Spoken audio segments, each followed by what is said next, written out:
Hey guys, this is Mindcast with your host, Kevin Seaman, where we talk about what's going on in your head. Thank you for joining us. This is your host, Kevin Seaman. In this 24th episode of Mindcast, I'd like to introduce you to an approach I've used to be more successful more often. It's called strategic discipline. I first became aware of the term strategic discipline from an author and business expert, Jim Collins. Jim Collins wrote a book entitled Good to Great.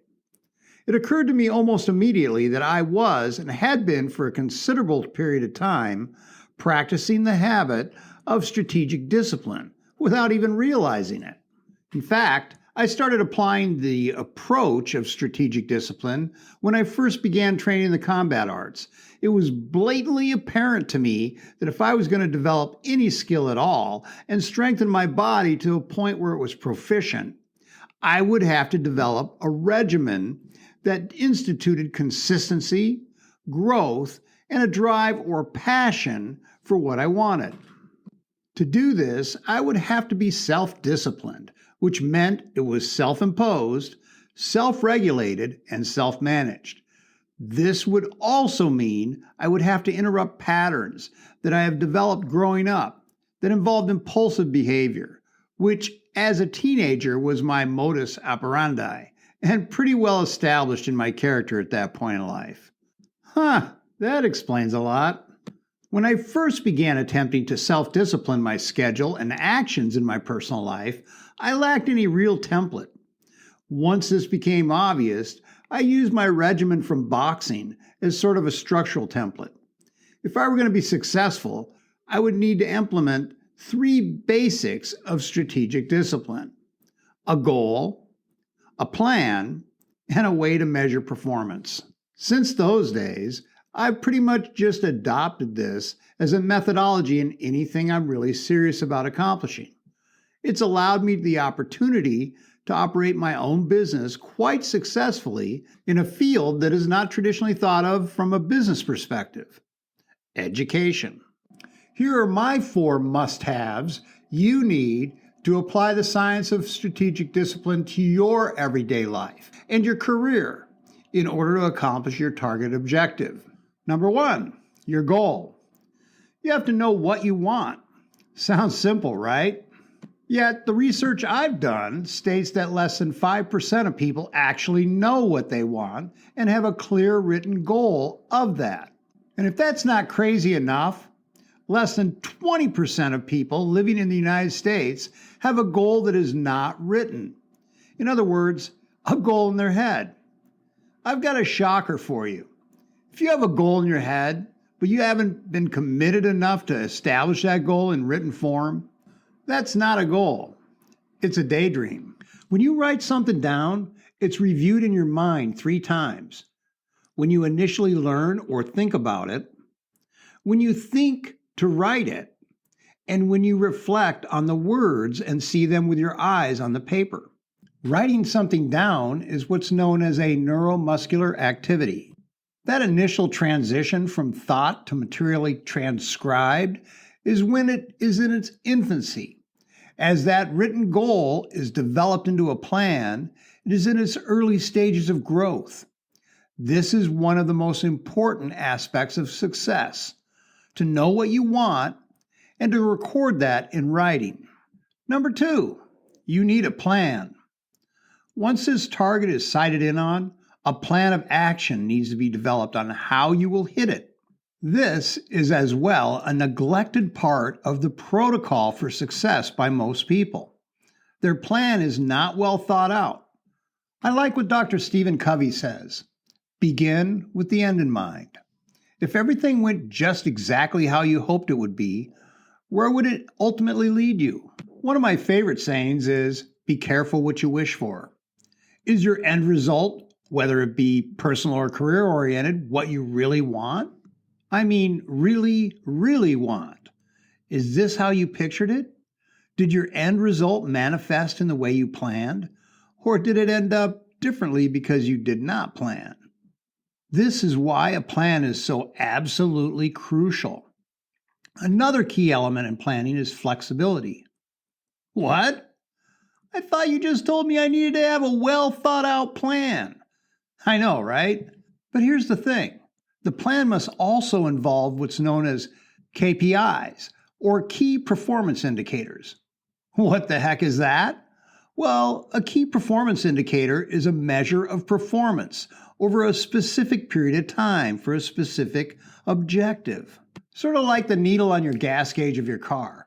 But instead of going down, you're looking to see if it goes up. And if it does, why? And how can you replicate it and make it sustainable? That's where the key element of flexibility comes in. Here's a really simple analogy to help you better understand what I mean. If a sailboat leaves the harbor and wants to land at a specific port of call, it will need to use a chart and a compass. As it embarks, it will have winds change direction and the ocean currents pushing it off course.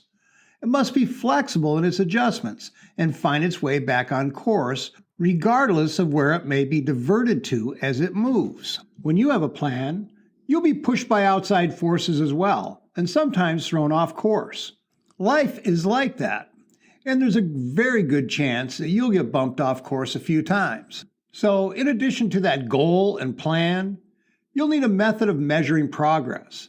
First, ask yourself, what do you want to achieve? Develop your plan to obtain that, then think about how you can measure your progress towards that goal. Remember before when I mentioned key performance indicators? Your KPI is a number or measure that indicates whether you're getting closer or not, kind of like a net profit margin. If your plan needs reevaluation, be flexible and then adjust accordingly. You may just need to adjust your priorities. In business, if your net profit is waning, it's usually due to a couple of key indicators. Either your cash flow is down or your expenses are up. Sometimes, due to market pressures and changes, it's not feasible to increase your cash flow, but it is possible to decrease your expenditures. And these expenses are part of the key equations that make up your net profit. At this point, you're probably thinking, how am I supposed to do that? I'm not a business, I'm a person. Here's how. Be critical of how you spend your time. Once it's gone forever. Evaluate who you spend your time with and doing what. Everyone needs a little downtime, but if that creates compromise in your life objective, ask yourself if it's worth it and why. Live on a thread. Living on a thread was what you probably got really good at when you were in college or just starting out in your life. You cut expenses now so you could enjoy yourself later. Just say no. Learning to say no is one of the most empowering things a person can do. Say no to that coffee that's calling your name at the drive-thru 5 times a week or buying lunch out all the time. Say no to hanging out late at night when you have things to accomplish that are more important in the large scheme of things and to be more productive in your life. Say no to sleep deprivation by better planning your social life and your sleep habits. Say no to blowing off your workout or being known as the one who's never on time. Say no to watching hours of mindless TV instead of doing something to improve your relationships or your knowledge base. These are all expenses that depreciate the bottom line in your life. That's the core function of strategic discipline, knowing how to say no to what's tearing you down and yes to what's giving you life. Number 3, get passionate.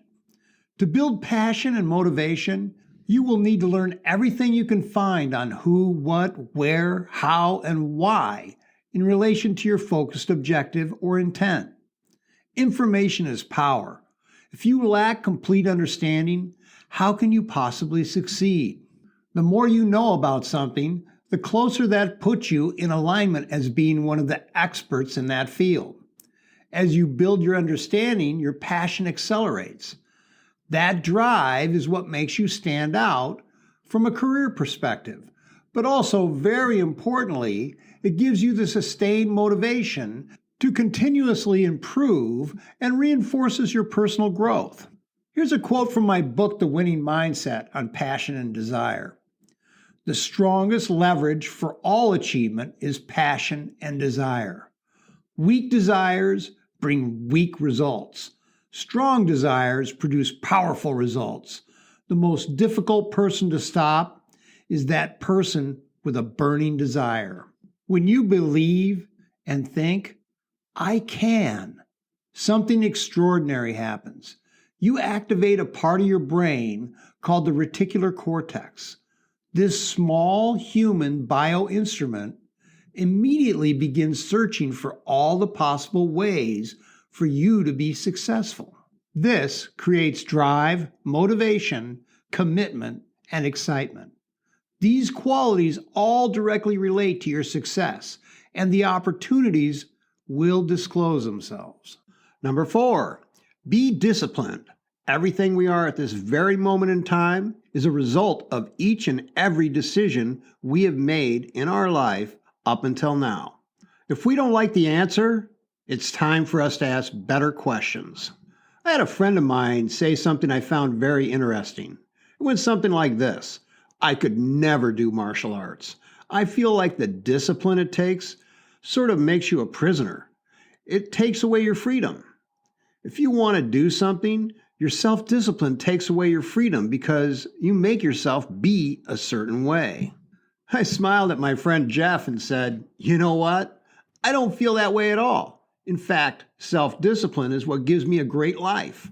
It allows me to pursue the things I love, and it gives me gratitude for those things when I get to enjoy them. It helps me enjoy the vitality and health that comes with the disciplined choices to eat right, get the rest and relaxation, and stay in shape. I have fantastic adventures and vacations with the money I save by not acting impulsively. It gives me so much more energy because I discipline myself to use my body and mind to improve my body and mind. I actually use my self-imposed discipline to make my life better, and because of that, I enjoy more freedom, not less. Here's a great quote from Anthony Robbins. If we change our frame of reference by looking at the same situation from a different point of view, we can change the way we respond in life.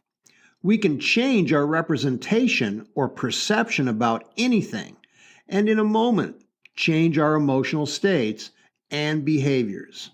So, what is self-discipline?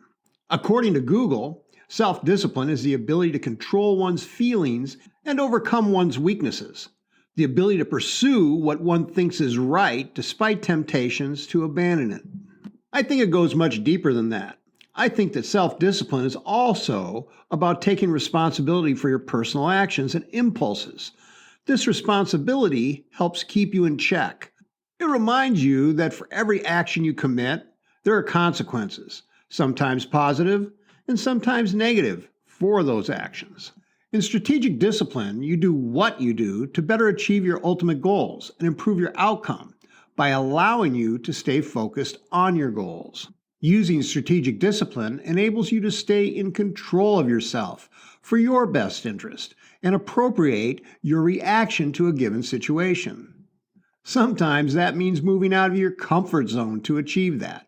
This means making adjustments and commitments to the priorities you have committed to as goals for your own greater good. This directly correlates to your health and fitness goals, your financial and career goals, your family and relationship goals, and anything you want to accomplish sustainably in your life. I read something the other day that was sent to me by a friend. It went something like this: comfort is like a drug. When you get used to it, it becomes very addicting. If you give a weak person consistent stimulation, good food, and constant entertainment, they'll throw all their dreams and ambitions right out the window. They'll feel the comfort and safety of doing nothing outside of that comfort zone. The comfort zone is where your dreams go to die. A culture of discipline is not a principle of business. It's a principle of greatness. Jim Collins. Now, in order for us to succeed in the first place, We must possess, in most cases, a certain level of ability to accomplish what we set out to do. However, most people don't fail because they lack the skills or aptitude to reach their objective. They fail because they simply don't believe that they can succeed. They give up. You see, their limiting beliefs determine their outcome. Our belief in ourselves in reference to success and failure is the irrefutable key to unlock our outcome. Your belief in yourself, your capability, and your belief in your ultimate success is what will keep you on your path in the long term. As I've stated several times in these podcasts, your belief with emotion and conviction becomes your reality. For more in-depth understanding of how our beliefs dictate our direction in life, check out Mindcast number 2, What You Believe Becomes Your Reality. So in this regard, if you see failure as an end, you've been defeated. If you see failure as a part of the natural progression towards success, you have the opportunity to use it to actually help you succeed on a level beyond your wildest dream. It's really all part of the process. The most successful people I've ever met try to live each day in a state of constant and never-ending improvement. Limitations live only in our minds. If we use our imagination, if we really focus, our possibilities become endless. Okay, to review, there are 3 basic components necessary to implement, utilize, and apply strategic discipline. You need a goal, a plan, and a way to measure performance. Write that down. Remember what I said about writing important stuff down? When you do that, you've taken your first step to your goal to use strategic discipline as a tool for your future. The best approach to using strategic discipline is to build it as a strong and consistent habit. Do a little each day until it becomes part of your lifestyle.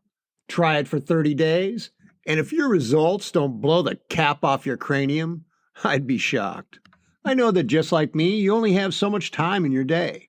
So thank you for tuning into Mindcast and being an important part of my listening audience. Thank you for your interest in your personal development. And it is my hope that you will integrate some of the coaching tools I give you in these episodes into your life. If you're enjoying these episodes of Mindcast, share them with your friends. And don't forget to subscribe. It works as a great reminder so you never miss an episode. Have an outstanding day and enjoy your life to the fullest. I'm going to leave you with this inspiring line from Steven Tyler of Aerosmith. It's amazing. In the blink of an eye, you finally see the light. Until next time, this is Kevin Seaman, and this is Mindcast.